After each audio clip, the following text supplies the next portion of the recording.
Welcome to Talking Tax. We welcome your questions for today's tax expert, John Waters, Vice President and Director of Tax Consulting Services at BMO Wealth Planning and Advisory Services. You can call 1-855-326-6266 and you can email talkingtax@bnnbloomberg.ca. Thank you very much indeed for joining us, John. It's my pleasure. We have the federal budget coming up this Tuesday, and changes may include increasing the Canada Pension Plan and Quebec Pension Plan survivors benefit.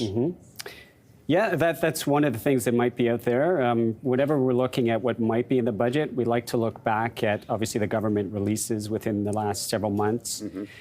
We also look at what we call the mandate letters. So this is something that the Prime Minister would give to all of their cabinet ministers at the beginning of their term.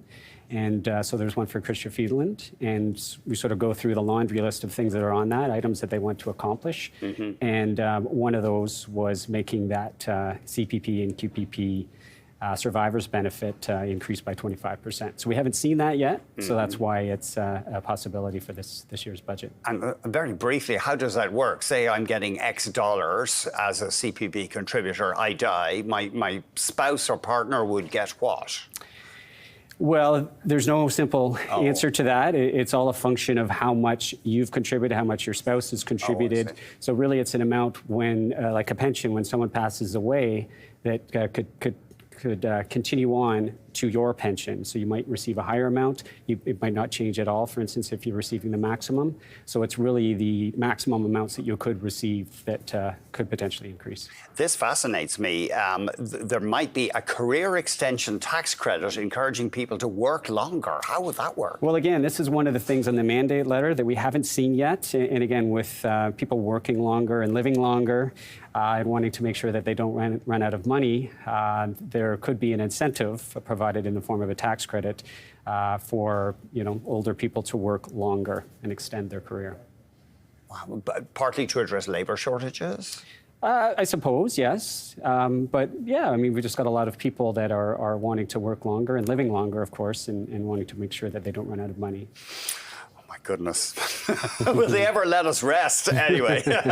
Now, this is obviously topical. Lots of people have aging parents. I saw a figure today that maybe more than 700,000 Canadians have dementia. An estimate. So they might convert the caregiver tax credit into a refundable tax-free benefit. Yeah, so in essence, most tax credits that you receive when you file your return are non-refundable. So to the extent that you don't pay tax, then you don't get anything for that. You get nothing, yeah. Right. Yeah. So a refundable tax credit, on the other hand, is an amount that you would receive even if you don't pay tax or your tax bill is exceeded by the amount of your credits. So it's, providing an additional incentive to further the caregiving that you're providing to your family members. Often to parents, I suppose. Typically. Yeah. Well, people, that's a huge burden for people. It can be. Yeah. Now, this could be a very significant change. We have touched on this in Talking Tax before. The alternative minimum tax may be revamped.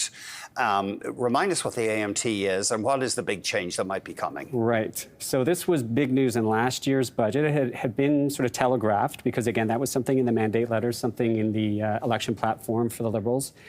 And the idea of the alternative minimum tax is that it's always been around since 1986 at least, and it's really a separate calculation of you've got your regular tax calculation and then you add back certain types of income, reduce the amount of certain deductions that you've taken, you come up with a revised taxable income calculation to make sure you're paying that minimum amount of tax. At least some tax. Exactly. Yeah, so it's for people generally that have higher levels of income that are claiming significant expenses or exemptions to reduce their tax bill to quite low amount.